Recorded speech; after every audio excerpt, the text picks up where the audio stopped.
May 18, 1953. Rogers Dry Lake, California. The sun rises over the Mojave Desert, casting long shadows across the salt flats. A woman stands beside an F-86 Sabre jet, her hand resting against the polished aluminum fuselage. At 47 years old, Jackie Cochran has already shattered more aviation records than any pilot, male or female, in history. But today is different. Today she will attempt what no woman has ever done before: break the sound barrier. Captain Chuck Yeager, the first person to fly faster than sound 6 years earlier, walks across the tarmac toward her. He nods, professional but cautious. He knows what she's capable of. He's seen her fly. But breaking Mach 1 is different. It's violent. The aircraft shakes. The controls fight back. Men have died attempting it. Jackie climbs into the cockpit. The borrowed Royal Canadian Air Force Sabre feels familiar beneath her hands. She's flown jets before, fighters, bombers, experimental aircraft that most pilots wouldn't touch. She closes the canopy, runs through her checklist, and throttles forward. The engine screams. The desert blows past her wingtips. At 30,000 feet, she pushes the throttle to maximum. The Sabre accelerates. The airframe begins to buffet. The needle on the Mach meter climbs. 0.95, 0.8, 0.99. Then it happens. A violent shudder runs through the aircraft as she passes Mach 1, breaking the sound barrier at an average speed of 652 miles per hour. She becomes the first woman in history to fly faster than sound. But this moment, this triumph, is only the latest chapter in a story that began more than 2 decades earlier. In the shadow of World War II, when a cosmetic saleswoman with a third-grade education learned to fly and changed the course of aviation history forever. Jackie Cochran was born Bessie Lee Pittman in 1906, somewhere in the pine forests of northern Florida. She never knew her exact birth date. She grew up dirt poor, working in cotton mills from the age of 8. Her childhood was marked by hunger, hardship, and illiteracy.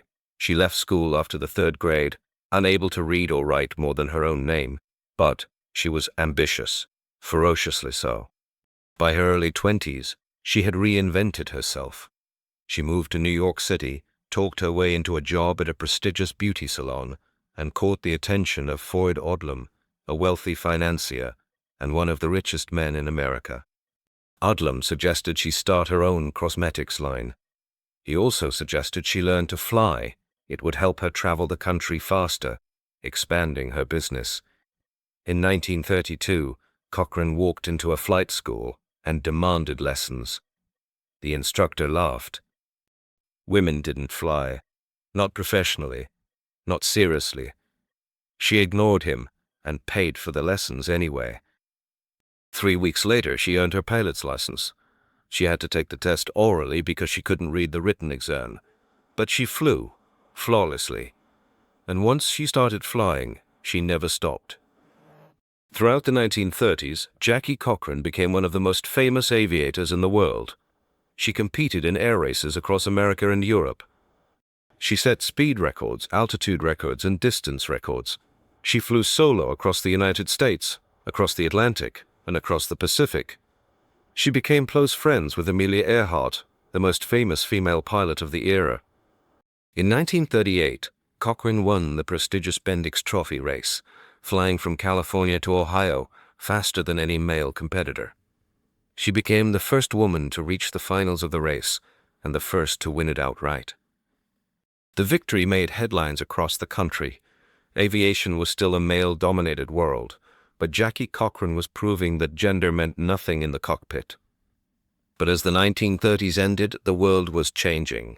War was coming, and Cochran believed that women could play a role in the conflict, if anyone would let them. In 1939, World War II erupted in Europe. Britain was under siege. German bombers pounded London night after night during the Blitz. The Royal Air Force was desperate for pilots, any pilots, to ferry aircraft from factories to air bases across the country.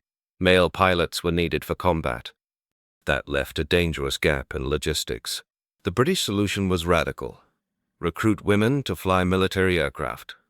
The Air Transport Auxiliary was formed, staffing it with female pilots who could deliver fighters, bombers, and transport planes across Britain.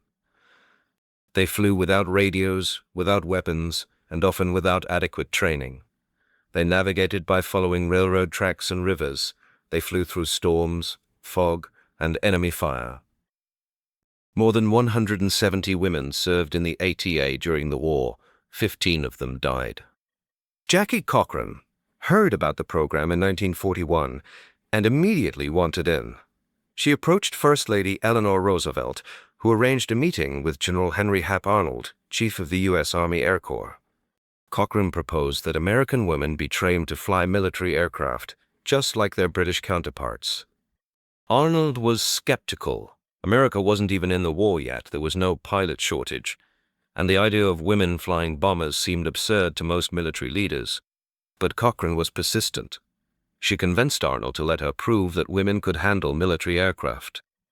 In June 1941, she was given a mission: fly a Lockheed Hudson bomber from Canada to Scotland, crossing the North Atlantic alone. It was a dangerous flight. The Hudson was a twin-engine patrol bomber, large, heavy, and difficult to control. The Atlantic crossing required flying over 1,000 miles of open ocean, with no landmarks, no radar, and limited fuel. If the engines failed, if the weather turned, if she miscalculated her navigation, she would crash into the sea with no hope of rescue. The Royal Canadian Air Force didn't believe she could do it. They insisted that a male navigator accompany her. They also insisted that she fly as co-pilot, not pilot in command. A male officer, Captain Edgar Carlisle, would handle all takeoffs and landings because, in their words, Cochran wasn't physically strong enough to operate the Hudson's handbrakes. Cochran agreed to the arrangement. She knew it was the only way to get airborne. On June 17, 1941, she took off from Newfoundland. For the next 1,810 hours, she flew through storms, fog, and turbulence. She navigated by dead reckoning, adjusting her course based on wind speed and compass readings. She fought exhaustion, air sickness, and the constant fear that the engines would fail. On June 19th, she landed in Scotland. She became the first woman to fly a bomber across the Atlantic Ocean. The mission accomplished exactly what she intended. It proved that women could handle large, complex military aircraft. It proved that they could fly dangerous missions without male supervision. And it proved that Jackie Cochran was not someone who could be ignored. After her Atlantic crossing, Cochran stayed in Britain and joined the Air Transport Auxiliary. She recruited 25 American women, experienced pilots with hundreds of flight hours, and brought them to England to ferry aircraft for the RAF. For 6 months, she flew missions across Britain, delivering fighters and bombers to operational squadrons. But in early 1942, everything changed. The United States entered the war after Pearl Harbor. Suddenly, America faced its own pilot shortage. Tens of thousands of men were deploying to combat zones in Europe, North Africa, and the Pacific. Aircraft production was ramping up. New fighters and bombers were rolling off assembly lines faster than pilots could deliver them to military bases. General Arnold called Cochran back to the United States. He had a proposal. He wanted her to create a program to train American women to fly military aircraft, ferrying planes, towing targets, testing repaired aircraft, and freeing male pilots for combat. The program would be classified. It would be experimental, and it would be controversial. In September 1942, the Women's Flying Training Detachment was officially formed, with Jackie Cochran as its director. The program trained women to fly military aircraft at Avenger Field in Sweetwater, Texas. Recruits had to have a pilot's license, at least 200 hours of flight time, and a high school diploma. They had to pass rigorous physical and psychological exams. And they had to accept that they would not be commissioned as military officers. They would be civilians, paid less than male pilots, ineligible for military benefits, are responsible for their own funeral expenses if they died in service. Despite these conditions, more than 25,000 women applied. Only 1,800 were accepted. 1,100 earned their wings. The women of the WASP, Women Airforce Service Pilots, were told they would ferry aircraft, safe, domestic missions, nothing dangerous. That was a lie.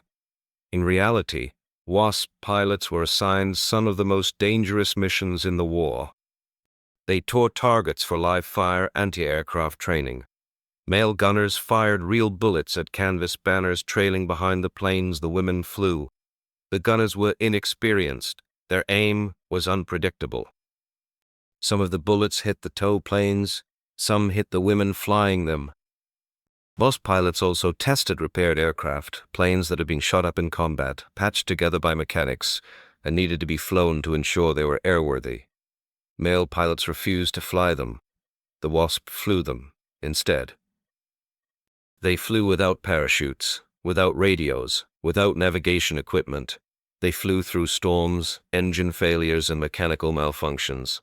38 of them died during the war. One of the most secret missions involved testing radio-controlled drones at Camp Davis in North Carolina. The military was experimenting with remote-controlled aircraft that could be used for gunnery training without risking human pilots. But the technology was experimental and unreliable. The drones malfunctioned constantly. Several WASP pilots died testing them. Cochran made the mission voluntary. She told the women they could refuse without penalty. Not a single one did. They flew the drones. They towed the targets. They tested the damaged planes. They ferried 78 different types of aircraft across the United States, logging more than 60 million miles. And they did it while being paid less than male pilots, while being denied military rank, while being told they weren't real soldiers. Not everyone supported the WASP. Male civilian pilots lobbied against the program, claiming that women were taking jobs away from men. Newspaper columnists accused Cochran of favoritism and incompetence. Congressmen introduced bills to disband the program. And then the sabotage began. At several bases, WASP pilots reported mechanical failures that couldn't be explained. Control cables were found severed. Fuel tanks were contaminated with sugar. One pilot discovered that the bolts holding her engine in place had been loosened before takeoff. The women reported the incidents to their commanders. They were told to keep quiet. The military didn't want a scandal. They didn't want the public to know that male pilots and mechanics were deliberately sabotaging aircraft flown by women. The sabotage continued, and the women kept flying. By 1944, the tide of the war had turned. The Allies were winning in Europe. Male pilots were returning from combat duty and taking over the domestic ferrying missions the WASP had been performing. In October 1944, General Arnold informed Jackie Cochran that the WASP would be disbanded. There were enough male pilots now. The experiment was over.